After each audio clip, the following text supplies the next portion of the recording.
Susan said at the very beginning of this that one of the issues is how do we know what works, and what do we do if it doesn't, and what do you learn from failure, and how do you keep the process going in the wake of things that haven't fully worked. So, oops.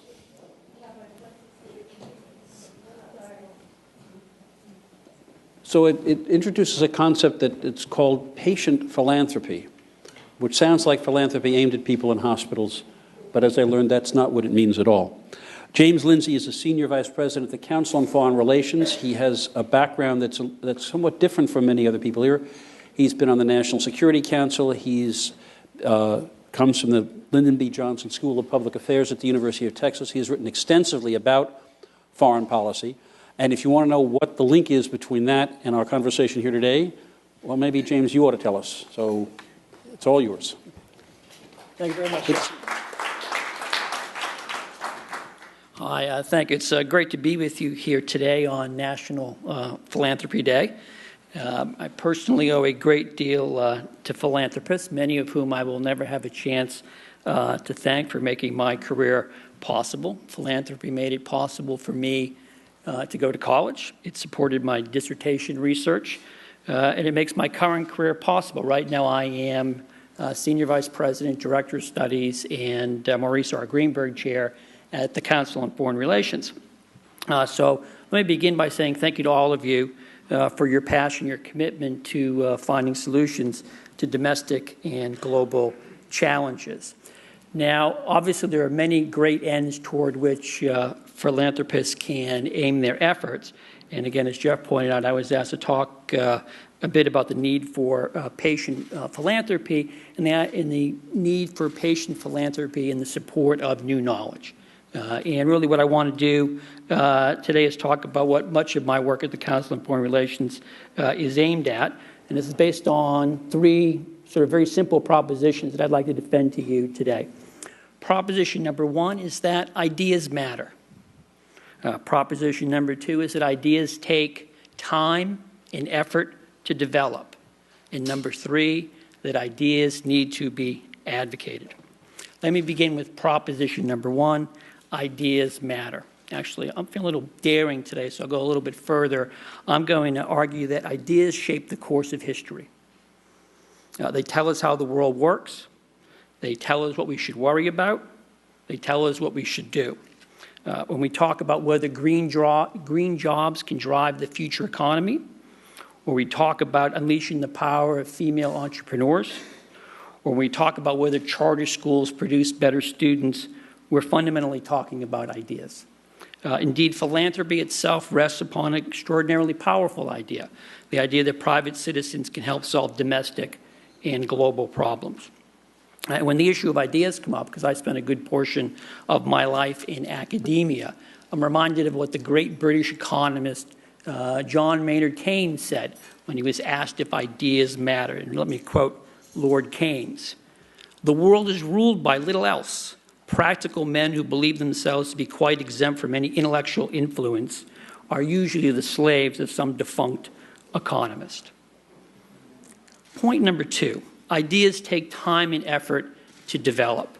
I think many of us hail from what might be called the light bulb school of idea formulation.